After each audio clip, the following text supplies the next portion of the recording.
Boa tarde, estimados alunos da primeira série A. Estamos dando início à nossa live. Hoje, dia 17 de junho, 17 horas e 21 minutos. É com muita alegria que eu recebo vocês.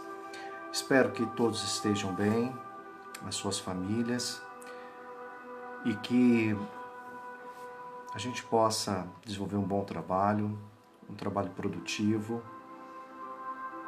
e que a paz de Jesus esteja nos corações de cada um de vocês.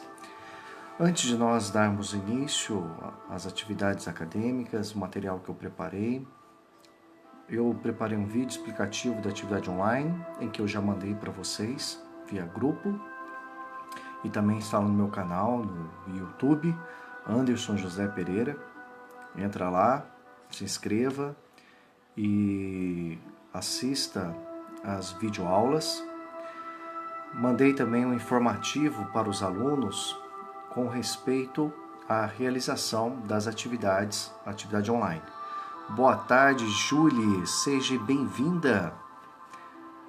Seja bem-vinda à nossa live, bem-vinda às nossas atividades.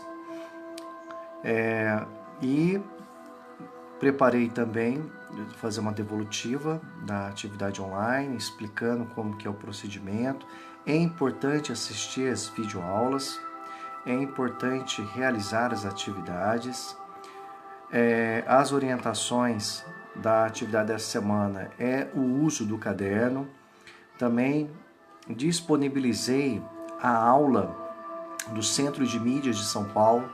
Então é importante que vocês acessem o Centro de Mídias, realizem as atividades online que os professores estão passando e postando no Facebook, e também se organizar. É importante que vocês tenham uma rotina de estudo, pessoal. Você tem que imaginar o seguinte: a profissão de vocês é estudante. O estudante, ele estuda. Então você imagina o seguinte: imagine que você, nesse horário, você estaria na escola. Então se organize de maneira a manter a sua rotina. Por exemplo, desde o dia 17 de março, quando iniciou esse isolamento social, eu busco manter minha rotina de acordar cedo, 5, 5 e meia da manhã, 6 horas, para 7 horas eu dar início às minhas atividades. Eu estou aqui num espaço em que eu preparo minhas aulas, monto as minhas atividades, e também tenho as minhas dificuldades, porque assim como vocês, eu também sou estudante, Eu faço uma pós, estou tentando terminar aí a minha faculdade de matemática, fazer meu TCC, e assim, eu sei que é difícil a gente manter a produtividade. Por isso, meditação, oração, fé. É importante a gente manter o nosso ritmo. E preparei aqui a leitura de um texto, tá? De Max Lucado, Na Jornada com Cristo. Vou fazer uma leitura, que é uma das habilidades que nós queremos desenvolver com vocês, é a habilidade leitora e escritora. Então, antes de nós iniciarmos a nossa aula, eu preparei um texto para nós lermos, tá bom? Vocês me acompanham?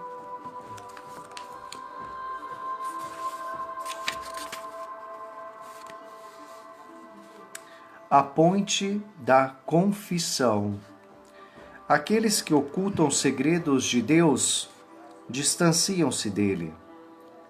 Aqueles que são sinceros para com Deus aproximam-se dele. Havia 2 fazendeiros que não se suportavam. Um grande desfiladeiro separava as 2 fazendas, mas para comprovar a aversão que sentiam um pelo outro, cada um construiu uma cerca na beira do abismo, no limite de sua propriedade, para manter o outro afastado. No entanto, com o passar do tempo, a filha de um conheceu o filho do outro. O casal apaixonou-se. Determinados a não ficarem separados pela insensatez dos pais, eles destruíram a cerca e usaram a madeira para construir uma ponte de um lado a outro do desfiladeiro. A confissão faz isso. O pecado confessado torna-se a ponte sobre a qual podemos caminhar de volta à presença de Deus. Então, quando nós confessamos os nossos pecados, as nossas falhas, mostramos a nossa humanidade. E Deus nos dá a oportunidade de nós renovarmos. Nos dá uma segunda chance de sermos uma pessoa melhor. Creia nisso. Seja melhor. Faça a diferença. Vamos ser a diferença. Por mais que o mundo esteja polarizado, por mais que o mundo esteja muitas vezes desunidos, vamos focar, vamos buscar as coisas do alto. Vamos nos dar o nosso melhor. Vamos ser a luz para o mundo. Cada um de nós. Vamos ser a luz que este mundo precisa. Sem violência. Com o nosso trabalho, com as nossas orações, com os nossos gestos de amor, de caridade. Por isso que o estudo ele liberta, o estudo te abre portas. Eu falo por mim, o estudo mudou a minha vida. E assim como o estudo mudou a minha vida, pode mudar a sua vida também. Seja a diferença. Faz a diferença. Vamos orar comigo? Vamos orar, pedir para que Deus nos traga paz. E paz para a sua família, para você, para que Deus ajude a você realizar os seus sonhos. Reze comigo então. Pai nosso, que estais no céu, santificado seja o teu nome. Venha a nós o teu reino. Seja feita a tua vontade, assim na terra como no céu. O pão nosso de cada dia nos dai hoje. Perdoai as nossas ofensas, assim como nós perdoamos a quem nos tem ofendido. E não nos deixeis cair em tentação, mas livrai-nos do mal. Amém. Obrigado. Vamos agora dar início à nossa aula. Pessoal, esse material é um material muito bom, disponibilizado pelo governo do estado de Pernambuco, aonde iniciou as escolas de ensino integral, e vamos aí abordar a temática estudo do átomo e suas partículas, átomo, íons e moléculas principais.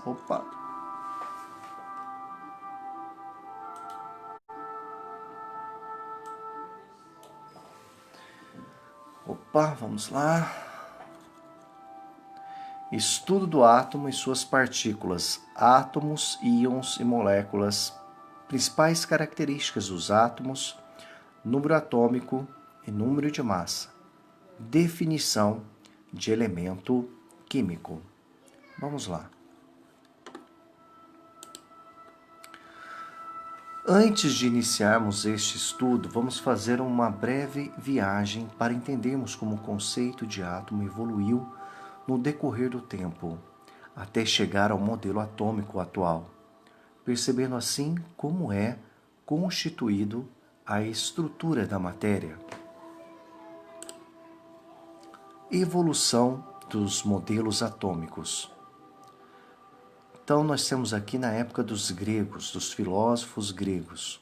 Nós temos Demócrito, que viveu de 470 a 360 a.C. Leucípito, que viveu no século V a.C. Então, esses filósofos gregos, nós temos aí a matéria não pode ser dividida infinitamente, né?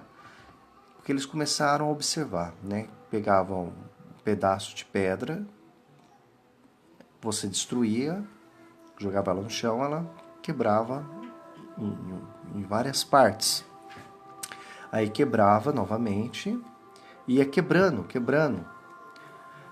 Esse assunto é da apostila do segundo assim. Eu estou dando uma introdução na primeira parte das atividades da nossa semana, só para contextualizar, Julie. Tá aqui, ó. Opa. Ó. Atividade da apostila. Tá? Atividade da apostila. Teve a aula do Centro de Mídia, que eu já disponibilizei para vocês. A página 36 a 39, já é do segundo bimestre. Que começa lá com a atividade 1, combustíveis e combustão. Então, eu estou dando uma introdução para complementar essa aula da atividade 1. Que vocês vão fazer essa atividade aqui, a qual eu já fiz um vídeo explicativo, tá? Aí a questão da queima dos alimentos, aí tem até uma atividade prática, onde eu coloquei um vídeo, né? Aí tem análise experimental, aí tem o poder calorífico dos combustíveis, como determinar o teor de álcool na gasolina, o poder calorífico de alguns combustíveis, o ciclo do fogo. E então, para complementar essa primeira etapa aqui que vocês estão fazendo, né? Atividade 1 de A até J, tá bom? Porque depois o que eu faço? Eu abaixo esse vídeo e disponibilizo para os alunos, para eles assistirem. Então, só para entender um pouquinho como que forma as moléculas, que depois vai gerar uma reação química, uma transformação química, e até a produção dos combustíveis e depois a combustão. Então, a primeira ideia que eles tinham é que a matéria não pode ser dividida infinitamente, porque eles observavam, né, tinha atividades empíricas, né, quebrando a pedra e chegar a um ponto que não daria mais para quebrar ela. Então, por isso que eles tinham a ideia de ela não poder ser dividida infinitamente. A matéria tem um limite com as características do todo. E o terceiro ponto, esse limite seriam, né, partículas bastante pequenas que não poderiam mais ser divididas, chamados os átomos. Átomo, que significa indivisível. Então, Demócrito que teve essa ideia do átomo, né? Aí surgiu a palavra átomo. Depois de Leucípito e Demócrito, nós entramos aí com a ideia de Aristóteles, né? Um filósofo muito importante que viveu de 384 a 322 a.C. O Aristóteles ele rejeita o modelo de Demócrito. Aristóteles acreditava que toda a matéria era contínua e composta por 4 elementos: ar, água, terra e fogo. O modelo de Demócrito permaneceu na sombra durante de mais de 20 séculos. Aí veio Aristóteles, que dizia, né, e como ele tinha um pensamento muito convincente, que dizia que a matéria era contínua e era composta por esses elementos: ar, água, terra e fogo. E o modelo depois, após 20 séculos, nós temos aí o modelo atômico de Dalton, o modelo da bola de bilhar, que resgata o princípio lá dos gregos, né, os atomistas. Né? As ideias de Demócrito permaneceram inalteradas por aproximadamente 2.200 anos. Em 1808, Dalton retomou-as sob uma nova perspectiva, a experimentação. Os cientistas saíram do campo das ideias e também agora começaram a atuar no campo das atividades práticas, dos experimentos. Então, Dalton, que viveu de 1766 a 1844, nós estamos falando aí do século XVIII e XIX, que ele desenvolveu a sua teoria, né, da bola de bilhar, que a matéria era constituída por pequenas esferas maciças, né? Então, que tinha as seguintes características. Os átomos são esféricos, maciços, indivisíveis e indestrutíveis. Segundo ponto, os átomos de elementos diferentes têm massas diferentes. Terceiro ponto, os diferentes átomos combinam-se em várias proporções, formando novas substâncias. Os átomos não são criados nem destruídos, apenas trocam de parceiros para produzirem novas substâncias. E aqui nós temos a representação do átomo de Dalton, uma esfera e no seu interior cargas positivas. Tá?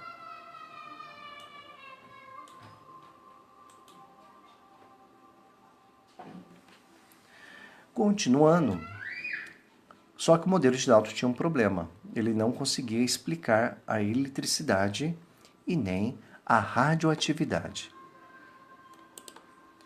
Depois, para criar um modelo mais satisfatório, surge o modelo atômico de Thomson, que é chamado modelo do pudim de passas.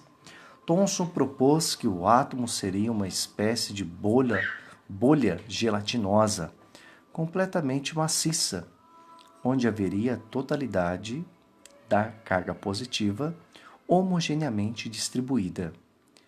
Incrustada nessa gelatina estariam os elétrons de carga negativa. A carga total do átomo seria igual a zero. O modelo atômico de Thomson foi derrubado em 1908 por Ernest Rutherford. Então você vê J.J. Thomson, ele viveu de 1856 a 1909. E você observa que o modelo dele ele consegue explicar muito mais fenômenos do que o de Dalton, da esfera maciça. Já o modelo do pudim de passa, nós temos aí a presença da carga positiva e da carga negativa. E a questão da radioatividade e a derrubada do modelo de Thomson. Röntgen estudava raios emitidos pela ampola de Crookes. Repentinamente notou que raios desconhecidos saíam dessa ampola, atravessavam corpos e impressionavam chapas fotográficas. Nós temos aqui W.K. Röntgen, que viveu de 1845 a 1923. Como os raios eram desconhecidos, convencionou-se chamar de raio-x. Nós temos aqui uma foto fotográfica de um aparelho de raio-x. Becquerel tentava relacionar a fosforescência de minerais à base de urânio com os raios-x. Pensou que dependiam da luz solar. Num dia nublado, guardou uma amostra de urânio numa gaveta embrulhada em papel preto e espesso. Mesmo assim, revelou uma chapa fotográfica. Iniciam-se, portanto, os estudos relacionados à radioatividade. Henri Becquerel viveu de 1856 a 1908. Depois nós temos o casal Curie e a radioatividade. O casal Curie formou uma notável parceria e fez grandes descobertas como o polônio, em homenagem à terra natal de Marie, e o rádio, de radioatividade, ambos de importância fundamental no grande avanço que seus estudos imprimiram ao conhecimento da estrutura da matéria. Ernest Rutherford, convencido por J. J. Thomson, começa a pesquisar material radioativo e, aos 26 anos de idade, notou que havia dois tipos de radiação: uma positiva, chamada de radiação alfa, e outra negativa, chamada de radiação beta. Assim inicia-se o processo para a determinação do novo modelo atômico. Pierre Curie viveu de 1859 a 1906 e Marie Curie viveu de 1867 a 1934. Chegamos no experimento de Rutherford. Rutherford propôs a dois de seus alunos, Johannes Hans Wilhelm Geiger e Ernst Masder, que bombardeassem finas folhas de metais com as partículas alfa, a fim de comprovar ou não a validade do modelo atômico de Thomson. Como o átomo, segundo Thomson, era uma espécie de bolha gelatinosa completamente neutra, no momento em que as partículas alfa, numa velocidade muito grande, colidissem com esses átomos, passariam direto, podendo sofrer pequeníssimos desvios de sua trajetória. Caso o modelo de Thomson estivesse correto, nós teríamos a passagem aqui das partículas alfa sobre o elemento, sobre a planilha, ou a folha de ouro.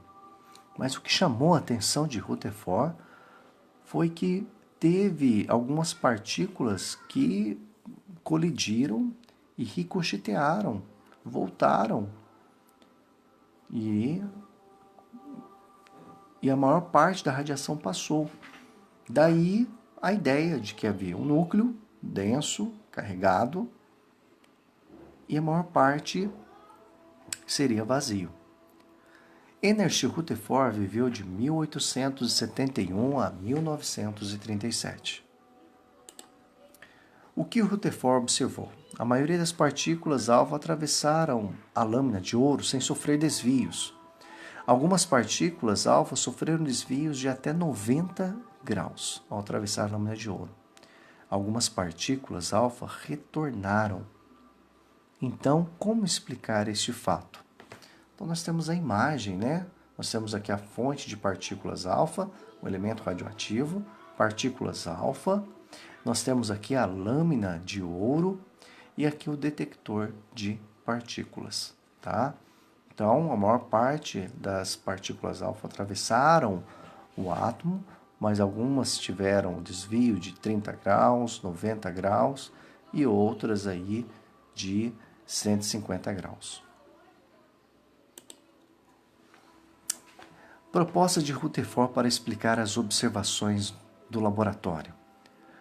Para que uma partícula alfa pudesse inverter a sua trajetória, deveria encontrar uma carga positiva, bastante concentrada na região central, o núcleo, com massa bastante pronunciada. Rutherford propôs que o núcleo conteria toda a massa do átomo, assim como a totalidade da carga positiva, chamadas de prótons. Os elétrons estariam girando circularmente ao redor deste núcleo, numa região chamada de eletrosfera. Surge assim o átomo nuclear. Nós temos aqui o modelo planetário e aqui o nosso sistema solar. Daí, Rutherford cria um modelo atômico se inspirado no modelo planetário, ok?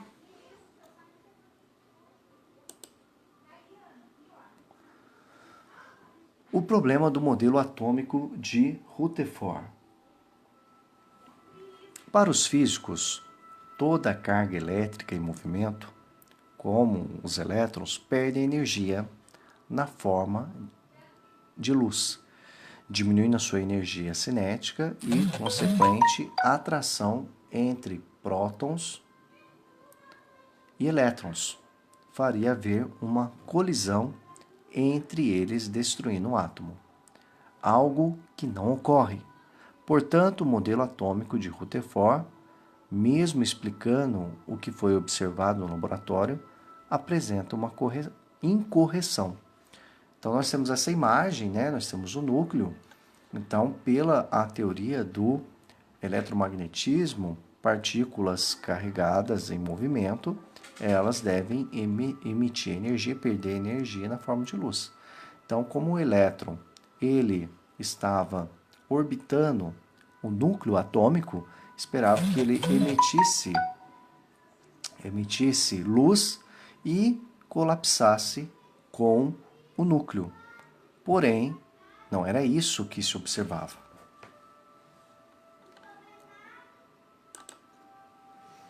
Modelo atômico de Bohr. Estudava espectros de emissão do gás hidrogênio. O gás hidrogênio aprisionado numa ampola submetia a alta diferença do potencial e emitia luz vermelha. Ao passar por um prisma, essa luz se subdividia em diferentes comprimentos de onda e frequência, caracterizando um espectro luminoso descontínuo. Então, modelo atômico de Bohr, né? A gente vê os espectros contínuos. Aqui nós temos a representação, a luz branca. E quando passa por um prisma, a luz é difratada, ela é dividida em várias outras cores. Então, a luz branca ela se divide nas outras cores. Então, nós temos aqui o espectro contínuo, tá? Nós temos aqui, no caso, um gás quente, né? Temos esse espectro. E nós temos aqui o gás frio, em combinação com uma lâmpada de luz branca, a formação desse espectro. Então, tem um espectro contínuo, espectro de emissão, o espectro de absorção. Então, os postulados de Bohr era que a eletrosfera está dividida em camadas, né? Ou níveis de energia, representado pelas letras K, L, M, N, O, P e Q, e os elétrons nessas camadas apresentam energia constante. Postulado 2. Em sua camada de origem, camada estacionária, a energia é constante, mas o elétron pode saltar para uma camada mais externa e para tal é necessário que ele ganhe energia extra. Terceiro postulado, o elétron que saltou para uma camada de maior energia fica instável e tende a voltar à sua camada de origem. Nessa volta, ele devolve a mesma quantidade de energia que havia ganhado para o salto e emite uma fonte de luz. Então você observa que o conhecimento ele é construído. Começou lá nos gregos, depois veio o modelo de Dalton, Thomson, Rutherford e agora Bohr. Se o núcleo é formado de partículas positivas, os prótons, por que elas não se repelem? Porque eles já sabiam que corpos carregados com cargas de mesmo sinal, ocorre repulsão. E corpos carregados com cargas de sinais contrários, ocorre atração. Aí surge a descoberta do nêutron, porque eles sabiam da existência das partículas alfa, que eram radionuclídeo de hélio, né? Então tinha carga positiva, e as partículas beta. As partículas beta, que eram um elétron, que tinha carga negativa. Aí vem o James Chadwick, que descobre o nêutron, né? Então, em 1932, James Chadwick descobriu a partícula do núcleo atômico, responsável pela sua estabilidade, que passou a ser conhecida por nêutron, pelo fato de não ter carga elétrica. Por essa descoberta, ganhou o Prêmio Nobel de Física em 1935. James Chadwick viveu de 1891 a 1974. E nós temos aqui uma representação mais contemporânea do átomo. E após Dalton, nós temos aí o modelo atômico de Sommerfeld, que descobriu que os níveis energéticos são compostos por subníveis de energia, representado pelas letras S, P, D e F, e que os elétrons percorrem órbitas elípticas na eletrosfera, em vez de circulares. Sommerfeld viveu de 1868 a 1951. De acordo que conseguir explicar um determinado fenômeno, os cientistas eles continuavam as pesquisas, continuavam desenvolvendo teorias para chegar em uma resposta. Aí nós temos aí o diagrama de Linus Pauling. Linus Pauling criou um diagrama para auxiliar na distribuição dos elétrons pelos subníveis da eletrosfera. Então, nós temos as camadas de 1 a 7 e os subníveis, né? O S, o P, o D e o F. Em cada subnível, o número máximo de elétrons são 2. No subnível P, 6. No subnível D, 10 e no subnível F, 14. O que representa cada um desses números? Por exemplo, o 3S2. Como que eu traduzo essa informação em termos da química? Neste caso, o 3 representa o nível energético, ou seja, a camada eletrônica. O S representa o subnível energético.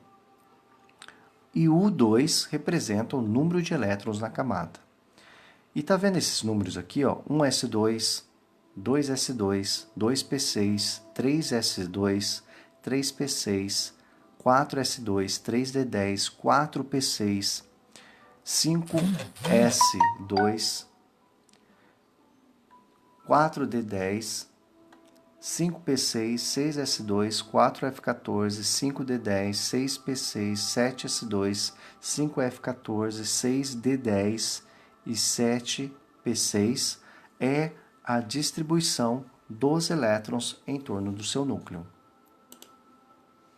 Exemplo de aplicação. Vamos lá. Determine a distribuição eletrônica do elemento químico cloro, representado pela letra Cl.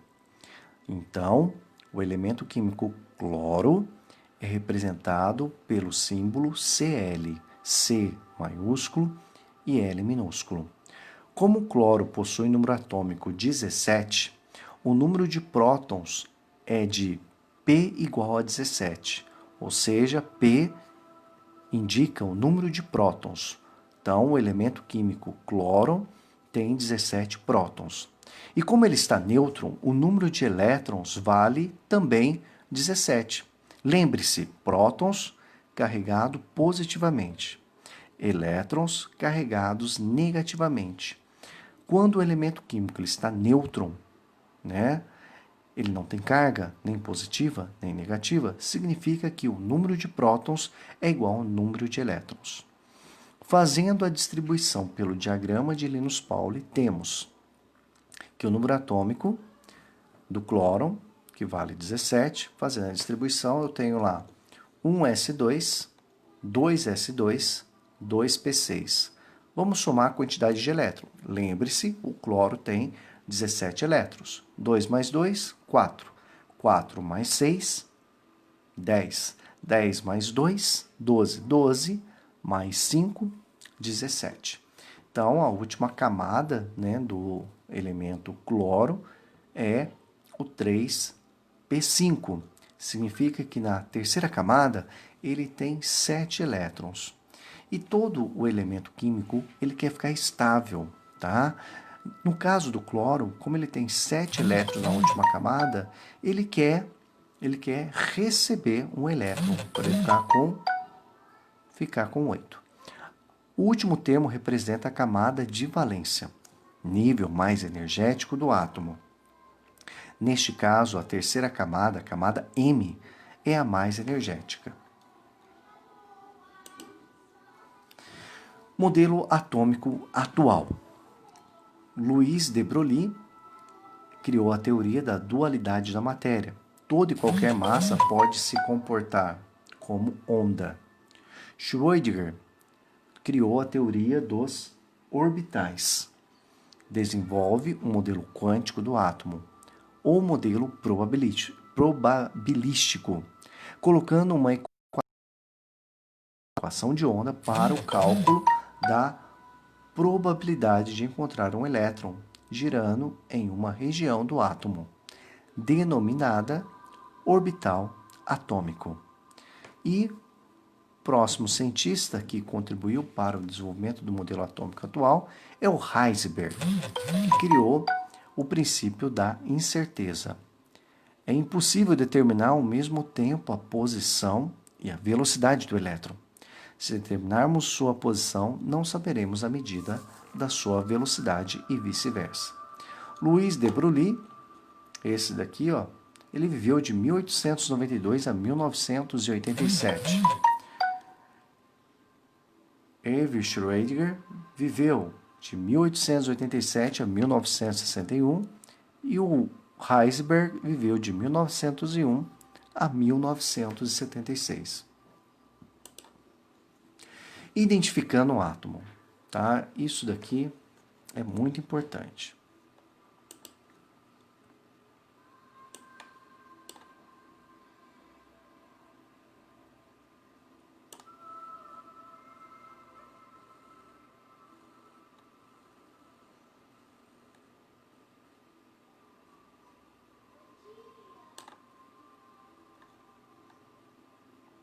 Um momento. Olha só, identificando o átomo.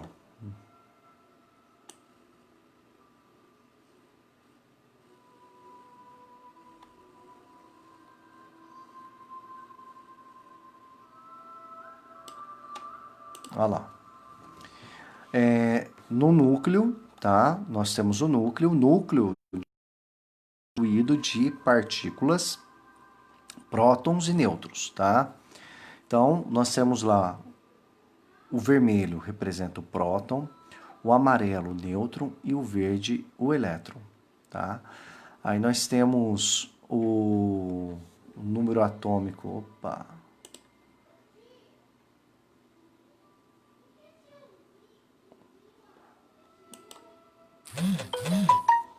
Nós temos ali, ó, essa quantidade de prótons recebe o nome de número atômico, é representado pela letra Z.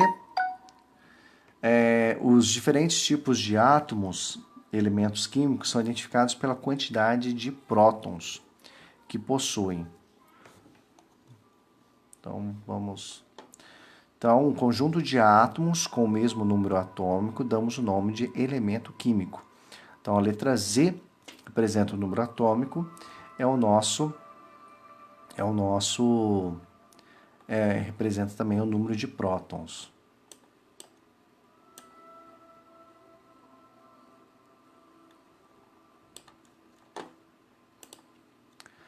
Muito bem, nós temos aqui o número de massa. O número de massa, então, o número atômico representado pela letra Z nos informa também o número de prótons. O número de massa é a soma de número de prótons ou o número atômico e o número de nêutrons. Então, o número de massa, representado aqui pela letra A, é a soma do número de prótons mais o número de nêutrons. Ou o número de massa é o número atômico mais o número de nêutrons. Lembremos que o próton ele está no núcleo, o nêutron está no núcleo e o elétron está na eletrosfera. No nosso exemplo, temos que número de prótons vale 4, vale 5. Então, o número de massa, que é prótons mais nêutrons, vai ser 4 mais 5, que logo vai resultar em 9. Tá? A massa atômica está praticamente toda concentrada no núcleo, visto que a massa do elétron é desprezível se comparada com a do próton ou a do nêutron. Para vocês terem uma ideia, a massa do próton é quase 2.000 vezes maior do que a do elétron. Elemento químico. Conjunto de átomos que possuem o mesmo número de prótons em seu núcleo, ou seja, o mesmo número atômico Z. Os elementos, dessa forma, o número atômico é característica de cada elemento químico, sendo como seu número de identificação. Então, só para nós lembrarmos e não esquecermos, elemento químico é o conjunto de átomos que possuem o mesmo número de prótons em seu núcleo, ou seja, o mesmo número atômico. Representação de um elemento químico, pessoal. Olha só como é importante essa representação. De acordo com a IUPAC, que é a União Internacional de Química Pura e Aplicada, devemos identificar o número atômico, o número de massa, junto ao símbolo de um elemento químico ao representar. Então, a gente pode representar dessa maneira, como dessa maneira. Exemplos, nós temos aqui o elemento químico carbono, tá? Ele tem número de massa 12 e número atômico 6. Nós temos o elemento químico ferro, que tem número de massa 56 e número atômico 26. O cloro tem número de massa 35 e número atômico 17. Então, nós temos uma tabela que nós temos aqui número de massa, número atômico, número de prótons, número de elétrons e o número de nêutrons. Carbono, número de massa 12, número atômico 6, número de próton 6, número de elétrons 6, porque ele está neutro. Então, o número de prótons é igual ao número de elétrons. E o número de nêutrons, só fazer a diferença do número de massa é 12 e o número de prótons é 6, faça a diferença. 12 menos 6, que vai dar 6. Temos o ferro.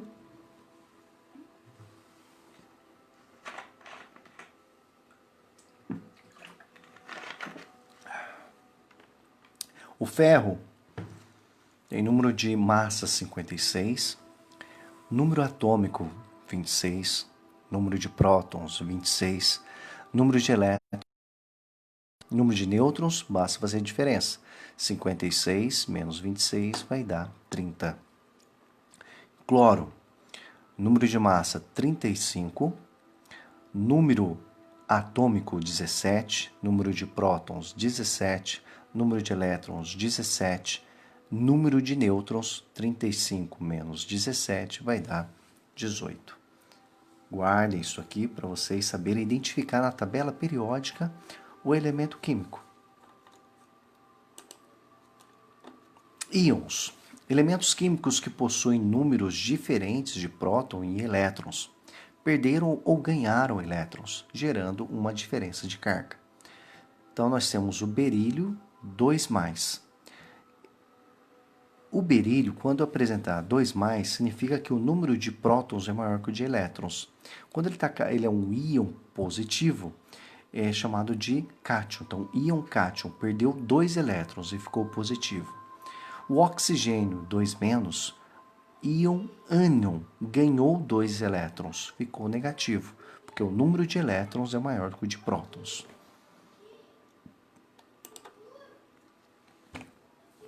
Elementos isótopos. Elementos químicos com os mesmos números atômicos, porém com números de massas diferentes, possuem diferentes números de nêutrons. Elementos químicos, então o que são isótopos? São elementos químicos com os mesmos números atômicos, porém com números de massas diferentes, pois possuem diferentes números de nêutrons. Então, nós temos aqui o cloro 35 e o cloro 37. Então, o número de massa do cloro 35 é 35, número atômico 17, número de próton 17, número de elétrons 17, número de nêutron 18. Fazendo a diferença, 35 menos 17. O cloro Tem massa 37, número atômico 17, número de prótons 17, número de elétron 17, número de nêutron 20. Alguns isótopos recebem nomes diferentes entre si. O hidrogênio, que tem número de massa 1, é um monotério, também chamado de hidrogênio leve. O hidrogênio de massa atômica 2 é chamado de deutério, chamado hidrogênio pesado. O hidrogênio de massa atômica 3 é chamado de tritério ou trítio. Elementos isóbaros, elementos químicos com os mesmos números de massa, porém com números atômicos diferentes. Exemplo, nós temos ali o cálcio e o potássio. Eles têm o mesmo número de massa, 40, 40, mas diferentes números atômicos, de prótons, de elétrons e de nêutrons. Elementos isótonos são elementos químicos com os mesmos números de nêutrons, porém com números atômicos e números de massas diferentes. Exemplo, cálcio e potássio. Eles têm número de massa diferente, 40 e 39, respectivamente, número atômico 20 e 19, número de prótons 20 e 19, número de elétrons 20 e 19 e número de nêutrons 20 e 20. Elementos isoeletrônicos são elementos químicos com os mesmos números de elétrons. Então, nós temos ali o sódio, que tem número de elétrons 22, né? Nós temos ali 22, não, corrijo, 10, né? Nós temos o oxigênio, 2 menos, e nós temos o neônio. Então, 3 elementos, né? O sódio, o oxigênio e o neônio. Número de massa, 23, 16 e 20. Número atômico, 11, 8 e 10. Número de prótons, 11, 8 e 10. Número de elétrons. Como esse cara aqui está positivo, perdeu um elétron, então ele tem 10. Como o oxigênio tem 2 menos, significa que ele recebeu 2 elétrons. Então, 8 mais 2, 10. E o neônio, que tem 10 elétrons. E número de nêutrons, que é o número de massa, menos o número de prótons, 23 menos 11 vai dar 12, 16 menos 8 vai dar 8, 20 menos 10 vai dar 10. Então, número de nêutrons, 12, 8 e 10. Então, elementos isoeletrônicos são elementos químicos com os mesmos números de elétrons. Principais características das partículas elementares. Nome, região do átomo, símbolo, carga, massa relativa ao próton e massa em gramas. O elétron está localizado na eletrosfera. O seu símbolo é E. A sua carga é menos 1,6 vezes 10 elevado a menos 19 coulombs. A sua massa relativa ao próton é de 1 dividido por 1840. E a sua massa é 9,11 vezes 10 elevado a menos 28. Próton está localizado no núcleo, símbolo P, carga 1,6 vezes 10 elevado a menos 19 coulomb. Massa relativa ao próton é 1 e a sua massa é de 1,67 vezes 10 elevado a menos 24. Nêutron, localizado no núcleo, símbolo N, carga 0, massa relativa ao próton 1 e massa 1,67 vezes 10 elevado a menos 24. Então, aqui a representação, próton, elétron, próton e nêutron e elétron. Molécula é a menor partícula que apresenta todas as propriedades físicas e químicas de uma substância. As moléculas são formadas por 2 ou mais átomos. Os átomos que constituem as moléculas podem ser do mesmo tipo. Por exemplo, a molécula de oxigênio tem 2 átomos de oxigênio, ou de tipos diferentes. A molécula da água, por sua vez, tem 2 átomos de hidrogênio e 1 de oxigênio. Então, essas bolinhas, né, representam os átomos. Olha quem está chegando, a professora Ellen. Então, nós temos aqui a representação das moléculas. Vamos exercitar? Vamos fazer o exercício? Faça a distribuição por subníveis e níveis de energia para os seguintes espécies. Nós temos lá o estrôncio, 88, o flúor e o manganês. Como que faz esse exercício? Eu vou explicar para vocês. Eu faço a distribuição eletrônica, por exemplo, eu vou pegar os 88, os 38, né? A gente tem que ver aqui o número de prótons, né? Tem 38 prótons, que equivale a 38 elétrons. A gente vai fazer a distribuição eletrônica, vai ficar 1s2, 2s2, 2p6, 3s2, 3p6, 4s2, 3d10, 4p6, 5s2. Vamos somar se está correto. 2 mais 2, 4, 4 com 6, 10, 10 com 2, 12, 12 com 6, 18, 18 com 2, 20, 20 com 10, 30, 30 com 6, 36, 36 mais 2, 38. Então, tem 2 elétrons no subnível mais energético e 2 elétrons na camada de valência. Já o flúor, um menos, né? Então, em vez de ele ter 9 elétrons, como ele está carregado negativamente, ele vai ter um elétron a mais, vai ter 10. Então, vai ficar 1s2, 2s2, 2p6. Então, vai ter 6 elétrons no subnível mais energético e 8 elétrons na sua camada de valência.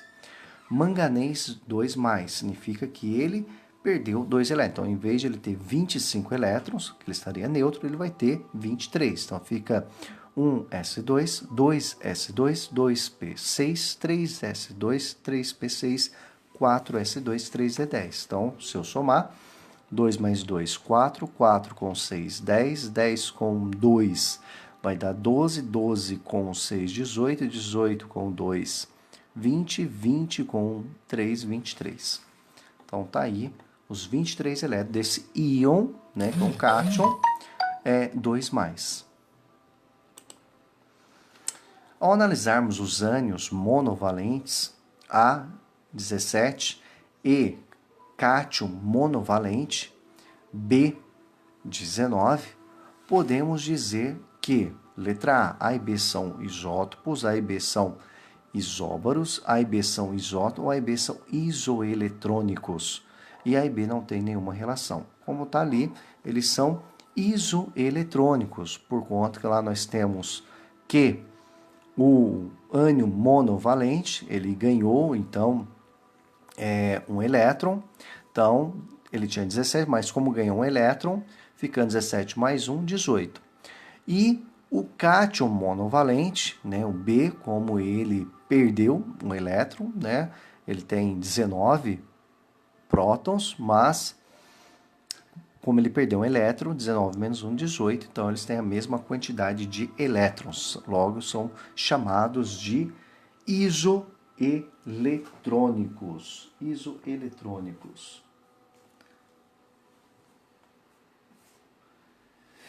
Pessoal, vou terminando por aqui, me estendi um pouco aí na nossa aula e eu retomo aqui com vocês na próxima aula, tá bom? Fique com Deus.